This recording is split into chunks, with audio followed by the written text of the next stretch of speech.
हर हर महादेव। वो एक चुल्लू जल से, एक बिल्व पत्र से, एक ककौड़ा धाग और धतूर का फल, इतने से ही वो प्रसन्न हो जाते हैं। बड़े औधर दानी है, बड़े आशुतोष है। बिना भगवान शंकर की कृपा के हरि नाम में प्रीति नहीं होती, हरि चरणों में प्रीति नहीं होती। अगर किसी की हरि चरणों में प्रीति है तो देवादिदेव महाशंकर ने की आराधना हुई है पीछे। बड़े बड़े महापुरुषों के जीवन चरित्र में पाया गया कि वो शिव आराधन में तत्पर रहे। पूज्य राधा बाबा, नरसिंह मेहता जी, बड़े बड़े महापुरुषों को भगवान शंकर की कृपा से, हरि भक्ति की कृपा से धाम नाम में प्रेम, राधा नाम में प्रेम, राधा धाम में प्रेम। तो जिसको हरिनाम में प्रीति ना हो रही वो भगवान शंकर से प्रार्थना करे, भगवान शंकर की आराधना करे, निश्चित हरिनाम भक्ति उसके हृदय में जागृत हो जाएगी। नाम जागृत हो जाएगा, हरि भक्ति जागृत हो जाएगी।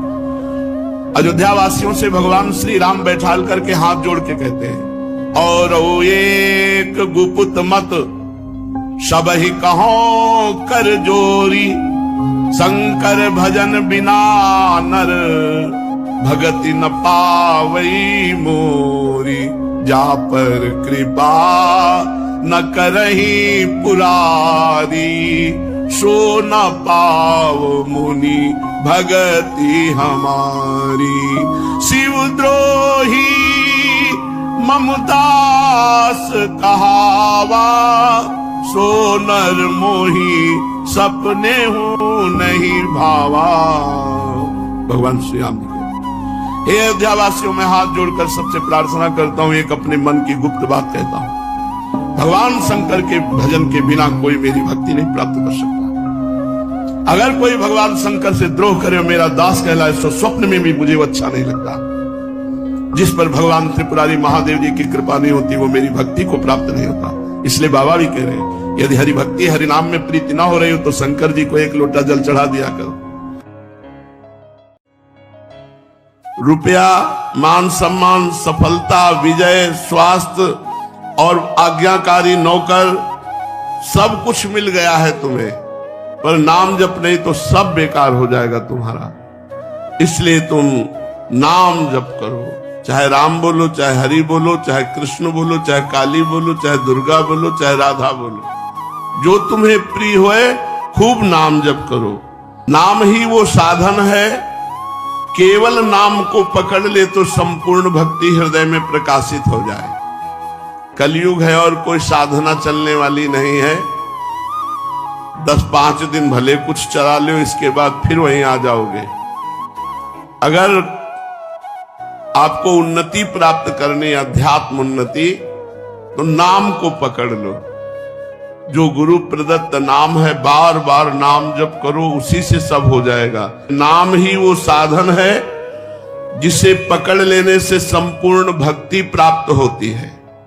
सिर्फ नाम लेने से कलि पीड़ित जीवों को मुक्ति मिल जाती है।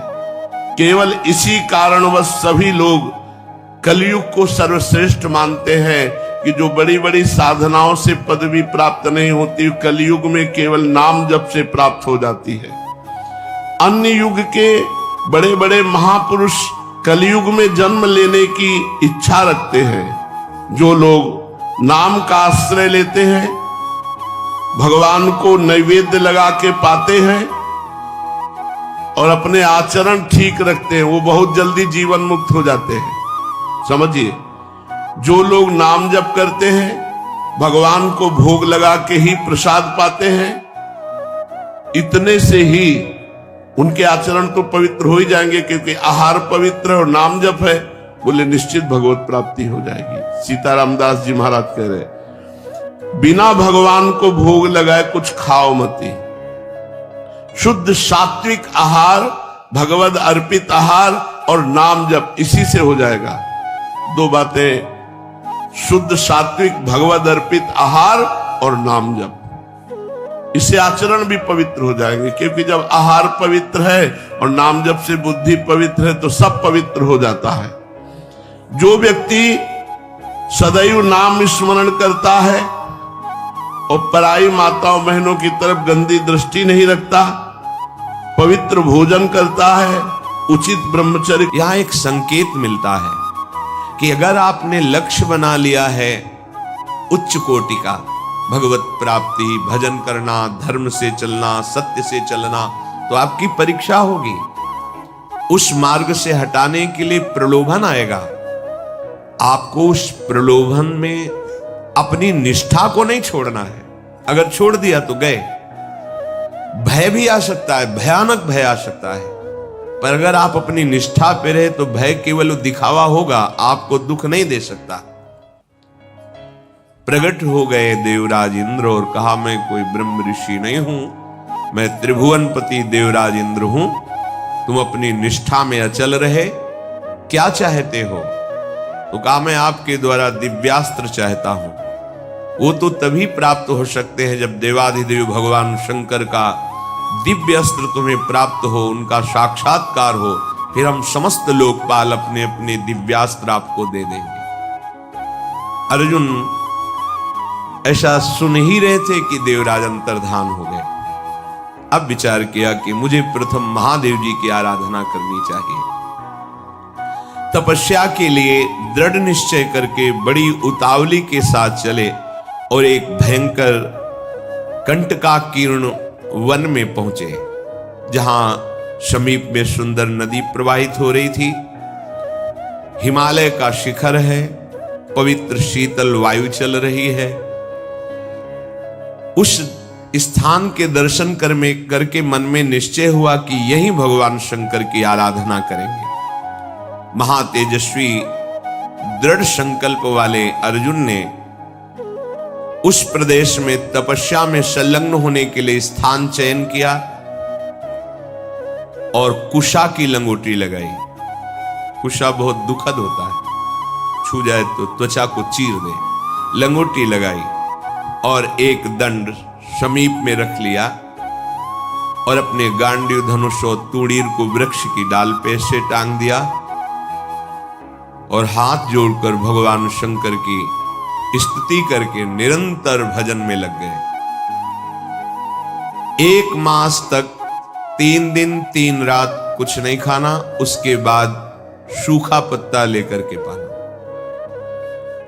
दूसरा मास 6 रात के बाद कोई फल ले लेना।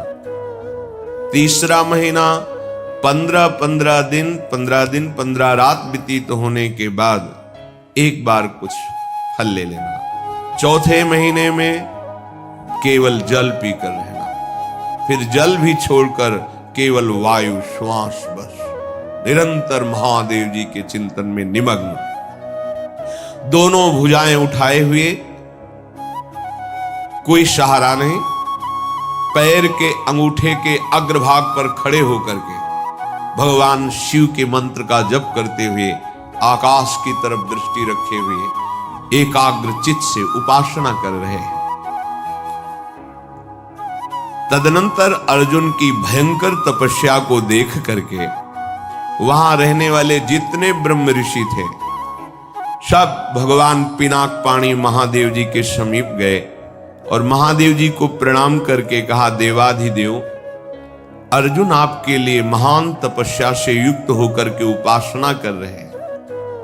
हिमालय के पृष्ठभाग में स्थित होकर ऐसी उग्र तपस्या कर रहे हैं कि यदि आपने उनको सांत्वना न दी जो वो चाहते हैं तो दिशाओं में आग पैदा हो जाएगी उनके तप से। हे देव देवेश्वर, हम लोग कुछ समझ नहीं पा रहे हैं कि उनको कैसे शांत करें। वे अपनी तपस्या का संताप प्रकट कर रहे हैं। हम महर्षि जन चिंतित हैं कि यदि वो ऐसी तपस्या में रहे तो आग पैदा हो जाएगी। जैसे ध्रुव जी ने अपनी प्राणवायु बंद कर ली तो त्रिभुवन की प्राणवायु बंद हो गई, तत्काल भगवान को आना पड़ा। पवित्र चित्त वाले इन महर्षियों की जो सदा सबको सुख देने में तत्पर रहते हैं, उनकी बात सुनकर भगवान देवाधिदेव महादेव ने कहा, महर्षियों मुझे पता है, तुम विषाद मत करो। अर्जुन की तपस्या किसी को कष्ट देने के लिए नहीं है। अर्जुन के मन में जो संकल्प है वो मैं जान रहा हूं। वो किसी लोकांतर के भोग की इच्छा से तपस्या नहीं कर रहे हैं। उन्हें जो पाना है वो मैं प्रदान करूंगा, तुम सब शांत चित्त होकर अपने अपने भजन में लगो जाकर। भगवान शंकर का ये वचन सुनकर जितने ब्रह्मर्षि आए हुए थे सब प्रणाम करके अपनी अपनी कुटिया को गए। उन महात्माओं के चले जाने के बाद सर्व पापहारी पिनाकपाणी देवाधिदेव भगवान शंकर किरात वेश धारण किया। दिव्य कांति धनुष बाण धारण किए हुए, मृग चर्म धारण किए हुए, और भगवती उमा भी उसी भेष में साथ में, और साथ में उमा के साथ बहुत सी देवियां और महादेव जी के साथ उनके गण, पर सब किरात वेश में। जे ही भगवान शिव इस वेश में वन में प्रवेश किए तो सारा वन शांत हो गया। खग मृग पशु पंछी वायु जल सबका कोलाहल शांत हो गया, आवाज बंद। एक घुरघुराहट सुनाई दी उस अर्जुन को। आकाश दृष्टि करके मंत्र जप कर रहे थे, दृष्टि घुमाई तो देखा एक विशाल सुअर उनको मारने के लिए तीव्र गति से आ रहा है। तत्काल अर्जुन ने अपने गांडीव धनुष को उठाया और प्रत्यंचा चढ़ाकर टंकार की, जिसकी ध्वनि उस शांत वन में गूंज गई। अर्जुन ने कहा, ऐ शुकर, मैं तपस्या में लगा हूं, किसी को कष्ट नहीं दे रहा हूं, फिर भी मुझे मारना पड़ेगा, क्योंकि तो बिना अपराध के मुझे मारने के लिए आ रहा है। सुदृढ़ धनुष वाले अर्जुन को प्रहार के लिए उद्यत देखकर किरात रूपधारी भगवान शिव ने सहसा रोका। ऐ वीर,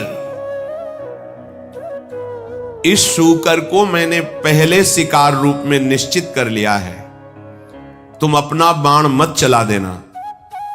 परंतु अर्जुन ने किरात के वचन की अवहेलना करके तत्काल भयंकर बाण के द्वारा उस शूकर को बेध दिया। जैसे अर्जुन का बाण वैसे ही किरात वेशधारी भगवान शिव का बाण भी उसी जगह लगा।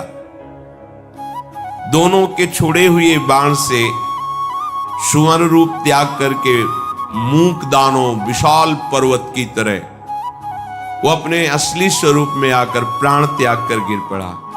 उसे अर्जुन को मारने के लिए भेजा गया था।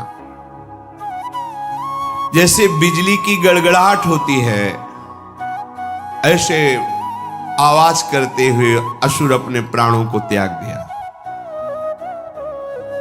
शत्रुनाशक अर्जुन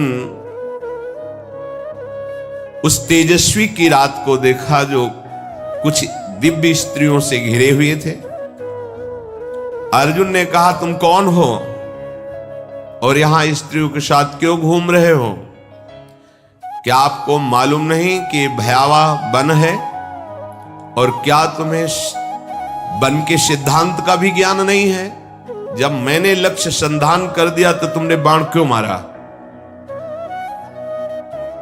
ये मेरे पास आया था, मेरे को मारने के लिए आया था, मैंने इस पर बाण संधान किया, तो तुम मेरी वीरता का तिरस्कार करके इस पर बाण संधान क्यों किया? इसका उत्तर दो, नहीं तो मैं तुम्हें जीवित नहीं छोड़ूंगा।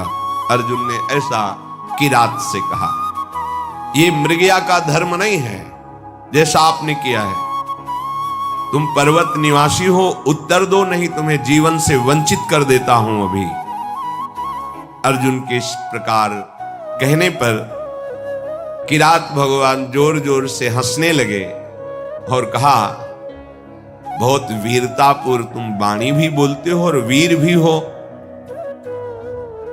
पर मुझे वन में इसलिए कोई भय नहीं लगता कि यही मेरा घर है।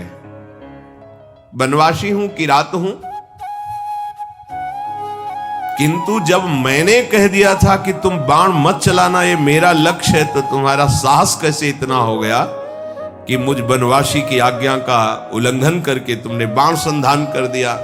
तुमने दुष्कर कर्म किया, ये मुझे पसंद नहीं आया। और तुम जो कहते हो कि मुझे जीवन से हाथ धोना पड़ेगा, तो पहले बल का निर्णय कर लेना चाहिए, फिर बाद में निश्चय होना चाहिए। तुमने हमारे बल का निर्णय तो किया नहीं। क्या तुम जानते हो हम में कितना बल है? किरात वेशधारी भगवान ने कहा। अर्जुन ने कहा तुम्हारे जानने की हमें कोई आवश्यकता नहीं है, मुझे तुम जान लो। मेरा नाम अर्जुन है, मैं गांडीव धनुष को धारण करता हूं और जब गांडीव मेरे हाथ में हो तो त्रिभुवन में कोई ऐसा नहीं जो मुझे परास्त कर सके। ये हिंसक रूप धारण करके दैत्य मुझे मारने आया था, मैंने इसे मार गिराया, अपराध आपका है। आपने मेरे लक्ष्य पर बाण क्यों मारा? किरात वेशधारी भगवान बोले, मैंने पहले रोका था और बाण संधान करके मैंने मारा है, और तुम मेरे सामने वीरता की बात कर रहे हो, इसलिए लगता है कि मुझे तुम्हें दंड देना पड़ेगा। अर्जुन ने कहा, ऐसा कौन है त्रिभुवन में जो मुझे दंड दे? हमें लगता है कि तुम्हें प्राणों से कोई प्यार नहीं है, तुम्हें प्राणों से हाथ धोना पड़ेगा। भगवान ने कहा, तुम्हें बल का घमंड है क्या? तुम दूसरों को निर्बल समझते हो क्या? हमें लगता है तुम्हें शक्ति का और बल का गर्व है। तो धैर्यपूर्वक हमारे सामने तुम अपना बल प्रदर्शन करो, मैं खड़ा हूं। पर जब मैं बाण छोड़ूंगा तो तुम खड़े नहीं रहोगे। किरात की ये बात सुनकर अर्जुन को बड़ा क्रोध आया कि एक वनवासी किरात हमको ललकार रहा है। तत्काल भगवान शिव का ध्यान करके बाणों का संधान प्रारंभ किया। जितने भी बाण जा रहे हैं उस कोई घाव नहीं पैदा करे, सब लीन होते जा रहे हैं। और बार बार किरात कह रहे और संधान कर। अर्जुन को समझ में नहीं आ रहा कि आज तक तो ऐसा नहीं हुआ। बाण गया, अक्षय तूणीर है, बाण गया, लक्ष्य वेदा तूणीर पे आ गया है। ये तो लीलता जा रहा है। बाण जहां जा वो अंतर्ध्यान उन्हीं के शरीर में होता जा रहा है। अर्जुन ने बाणों की वर्षा झड़ी लगा दी। भगवान जो किरात वेश में कोई चेष्टा नहीं कर रहे, जहां बाण जाता है वहीं समा जाता है, अंतर्धान हो जाता है। 48 मिनट तक बाणों की झड़ी लगाते रहे, कोई खरोच भी नहीं और एक भी बाण वापस नहीं हुआ। सारी बाण वर्षा व्यर्थ देखकर अर्जुन को बड़ा आश्चर्य हुआ और कहने लगे, धन्य है किरात, धन्य है। वास्तविक मैंने ऐसा वीर नहीं देखा तुम्हारे जैसा। हिमालय शिखर के समान तुम निश्चल खड़े हो और महाप्रचंड गांडीव धनुष से छूटे हुए बाण तुम्हें तनिक व्याकुल नहीं कर पाए। शास्त्रों बाण संधान किया पर तुम्हें खरोच नहीं हुई। एकमात्र मेरे